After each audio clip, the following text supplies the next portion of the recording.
Bonjour, aujourd'hui on va plonger au cœur d'un système parallèle qui rythme la vie économique et quotidienne à Kinshasa, le fameux système des invisibles. C'est un mécanisme informel certes, mais il est partout. Et pour bien comprendre la situation, il est essentiel de savoir comment il fonctionne. Et pour nous guider dans cette exploration, on va s'appuyer sur un support vraiment parlant, la bande dessinée Déborah. C'est bien plus qu'une simple BD, c'est un véritable outil de sensibilisation. Elle met le doigt sur le problème et surtout, elle ouvre le débat sur des solutions concrètes. Alors, entrons dans le vif du sujet. Il s'agit d'un système de négociation qui se passe complètement en dehors des clous, en marge des circuits officiels, mais qui, avec le temps, est devenu la norme pour beaucoup de monde. La première question, la plus simple, c'est « Mais au fait, c'est quoi exactement les invisibles ? Qu'est-ce qui se cache derrière ce mot qu'on entend si souvent ? C'est vraiment le point de départ de tout. » Eh bien voilà, la définition est assez claire. Les invisibles, ce sont ces petites sommes, parfois 5, parfois 10 $, qui sont versées de la main à la main. Elles ne figurent sur aucun papier officiel, bien sûr. On les donne soit pour qu'un dossier avance un peu plus vite, soit, et c'est là que ça devient crucial, pour négocier à la baisse le montant d'une taxe officielle. Ok, maintenant qu'on sait ce que c'est, voyons un peu la mécanique. Comment ce système arrive-t-il à s'installer et à devenir si courant? Comment ça marche concrètement? En fait, la racine du problème, elle est là, dans l'ambiguïté. Pour une seule et même taxe, la loi ne fixe pas un montant précis, mais une fourchette, par exemple entre 100 et 400 $. Et cet écart, eh bien, il laisse un pouvoir de décision énorme à l'agent qui est en face. Et du coup, ça enclenche un processus presque automatique, en 3 temps. D'abord, l'agent, lui, va systématiquement réclamer le montant le plus élevé, le plafond de la fourchette.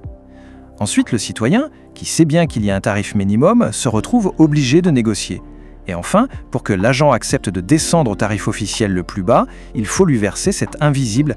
C'est un cercle vicieux. Bon, on a vu le mécanisme, maintenant parlons des conséquences. Parce que même si ce système peut sembler arranger les choses au coup par coup, le coût pour la collectivité, lui, est énorme. Et c'est là que ça fait mal. L'argent des invisibles, il atterrit directement dans la poche des agents. Pendant ce temps-là, l'État, lui, il perd de l'argent. C'est un manque à gagner souverain, comme on dit. C'est autant d'argent qui n'ira jamais financer des écoles, des routes ou des hôpitaux.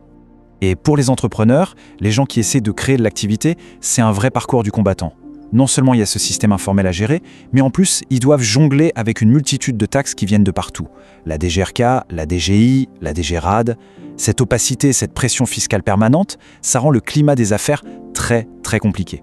Mais le but, ce n'est pas juste de faire un constat. Dans l'esprit de la BD Déborah, l'idée, c'est surtout de chercher des pistes, des solutions concrètes pour que les choses changent, pour assainir cet environnement. La toute première solution, elle est radicale, mais d'une simplicité redoutable. En finir avec les fourchettes.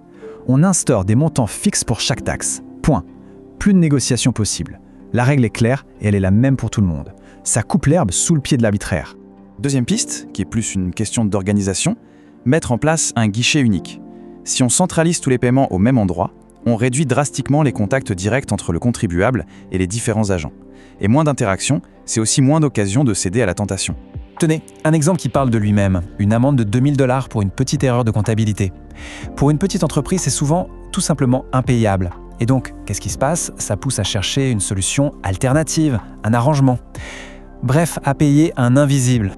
Ce qui nous amène logiquement à la troisième solution, qui relève juste du bon sens, le réalisme fiscal. Si les amendes et les taxes sont fixées à des montants que les gens et les entreprises peuvent réellement payer, l'incitation à trouver un arrangement informel disparaît, ou en tout cas elle diminue énormément. Et cette citation, elle résume tout. L'intérêt de l'État, ce n'est pas d'afficher des montants théoriques que personne ne peut payer. Son intérêt, c'est de percevoir réellement et de manière transparente des montants qui sont fixes, clairs et raisonnables. La clarté au final profite à tout le monde. On termine avec cette question qui va un peu plus loin. Finalement, au-delà de l'efficacité économique, est-ce que le vrai sujet, ce n'est pas le pacte social?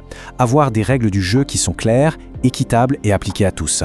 N'est-ce pas la base même de la confiance entre une administration et les citoyens qu'elle est censée servir? C'est une réflexion qui mérite d'être menée. Merci de nous avoir suivis.